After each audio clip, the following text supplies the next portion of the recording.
Continuando a nossa terceira aula sobre funções, a gente vai falar agora sobre funções sobrejetoras. Essa nomenclatura, eu falei um pouquinho, né, na aula 2 de funções injetoras, que antigamente a gente não falava sobre contradomínio de função. Não era um assunto assim que os matemáticos achavam muito importante. Mas depois do Bourbaki, que foi um grupo de matemáticos muito importante, a gente começou a dar ênfase no contradomínio da função. Né? Depois dos anos 50, é isso. A função sobrejetora é aquela função que o contradomínio inteiro é atingido. O que isso quer dizer? É uma função que a imagem é igual ao contradomínio. E essas funções é um pouco menos intuitivo falar de função sobrejetora do que função injetora. Por exemplo, uma função que é sobrejetora. Pegar um exemplo aqui da Wikipedia, maravilhosa.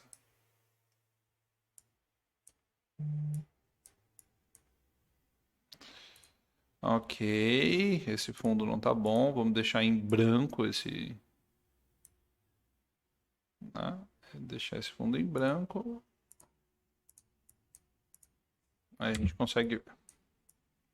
Então esse é um exemplo de uma função sobrejetora. Por quê? Uma função de x para y, e você pode ver que todo o y está preenchido, né? Todo mundo em y está preenchido. Chega uma flecha em cada um deles. Não tem ninguém aqui que não está sendo atingido. Então a imagem é igual ao contradomínio. Não importa aí que o C está sendo atingido por dois elementos. Quer dizer que a função não é injetora, né? Mas ela é sobrejetora. Um exemplo aí de uma função que é injetora e sobrejetora seria essa que eu estou colando agora.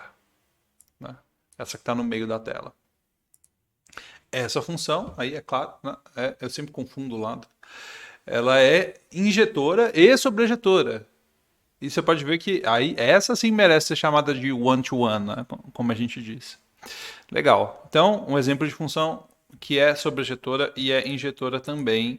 E por último, uma função que não é sobrejetora. Vou colocar aqui para vocês. Deixa eu sair da frente, né? Essa função aí do canto da tela. Você pode ver que o C, esse ponto C aqui, né? Não tem ninguém chegando nele. Então essa função não é sobrejetora, porque a imagem é o ABD e o contradomínio é o ABCD. Então a imagem é diferente de contradomínio. Toda função você pode transformar em uma função sobrejetora. Basta que você limite o contradomínio para imagem. Então vou dar um exemplo.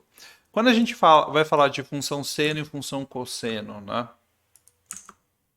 Você fala função seno de x, função cosseno de x.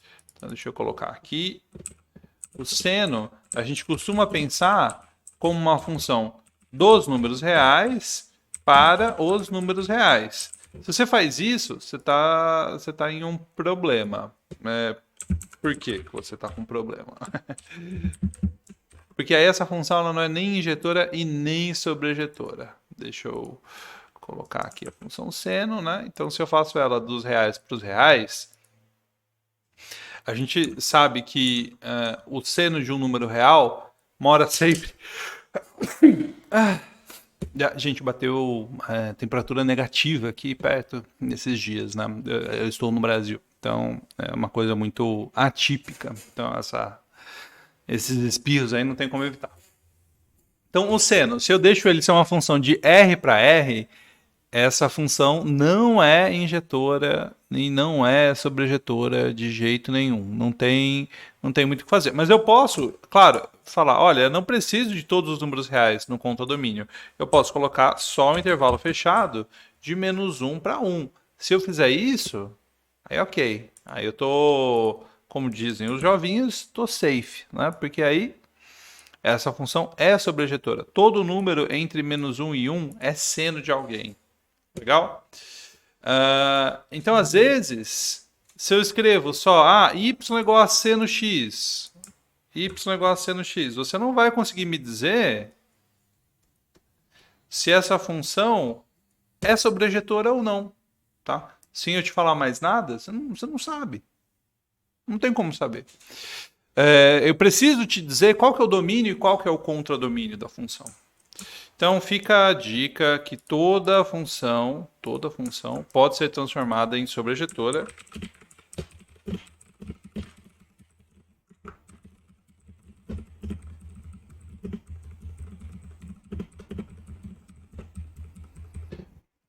Então, se você limitar o contradomínio, é legal. Você transformou a função em uma função sobrejetora, né? É só você transformar o contradomínio na imagem da função, né?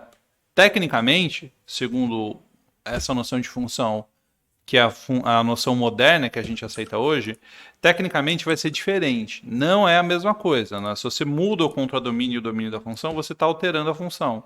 Mas em termos práticos, na forma como a gente pensa na função, não é assim, né? Então eu posso pensar numa função que eu estou transformando no contradomínio, né? O que eu quero deixar claro para vocês é que tecnicamente seria outra função, né? Tá bom. Então toda função tem uma irmã que é sobrejetora. E essa função é só você trocar o contradomínio pela imagem da função original, tá bom? Como a gente fez aí com esse exemplo da função seno. E uma coisa interessante é que toda função sobrejetora tem uma inversa à direita. O que isso quer dizer? Então, vamos lá, vamos pensar em uma outra função sobrejetora. Vou pegar um exemplo que eu dei na aula sobre funções injetoras, que é a função y igual a x quadrado. Tá? Se você pensa no x quadrado, e eu vou chamar ele de q, né, como a gente fez, q de quadrado, pega um número real, associa um número real não negativo, vou pendurar o mais aí, essa aqui de x é x quadrado, né? Q de x igual a x quadrado. Essa função é sobrejetora, porque todo número não negativo é o quadrado de pelo menos um número real, né? Tirando zero de 2. Então, e o quadrado, a gente viu na aula passada, né, que ele tem uma inversa, um tipo de inversa, né? A raiz quadrada. Porque quando a gente faz raiz quadrada de x e eleva ao quadrado, isso aqui dá x, né? A raiz, lá na aula de funções injetoras, eu resolvi, né, para dar o exemplo, chamá-la de um nome, né, da f, chamei ela de f. Então, imagina que a raiz é a f de x. O que a gente está dizendo, né, então a f pega um real positivo e associa a um real positivo, né, que é, no caso, vai ser a raiz quadrada. Legal. Então, o que a gente está dizendo é que o quadrado composto com a f de x dá o próprio x. Ou seja, se você coloca a f à direita do q, ele volta para o x. Você está desfazendo o trabalho da função quadrado à direita. Por isso, a gente diz que essa função f é uma inversa à direita da função q. Tá bom? Toda função sobrejetora admite uma inversa à direita. Isso é importante. Então, deixa eu escrever isso aqui para vocês. Toda função sobrejetora. Vou ajustar esse post-it, né? Admite uma inversa à direita. Nesse sentido aí que eu disse para vocês, né? A inversa à direita é uma função que, a hora que você aplica a sua outra depois, ela está com o trabalho desfeito. Legal. E as funções sobrejetoras dizem um pouco para a gente sobre o tamanho dos conjuntos envolvidos, tá? Como? Como que ela diz?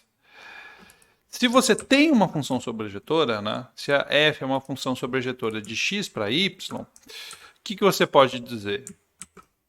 Você pode dizer com certeza, né? Já que todo mundo é atingido, você pode dizer que o tamanho do domínio tem que ser maior do que o tamanho do contradomínio, certo? Então, aqui a gente conclui com certeza que se f é sobrejetora, então x é maior ou igual a y. Tá? A gente costuma a chamar assim, uma função sobre, né? Então, a função de x sobre y. Em francês, eles usam o sur, que é sobre, né? Em inglês é o onto, que são para dar essa ideia, né? Quando o pessoal lá do Bourbaki criou, eles usavam o sur, função sobre. E em inglês ainda é comum usarem o onto para falar sobre função sobrejetora. Então fica essa observação aí sobre a cardinalidade.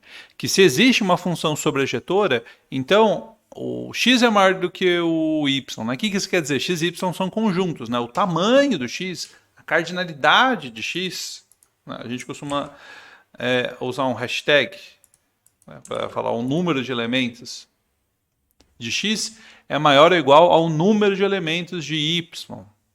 Legal. Por isso que é uma função sobre, ela cobre y inteiro. Tá bom? Então, sobre funções sobrejetoras, era só isso que eu tinha para falar. Então, não percam um vídeo sobre funções bijetoras. Valeu!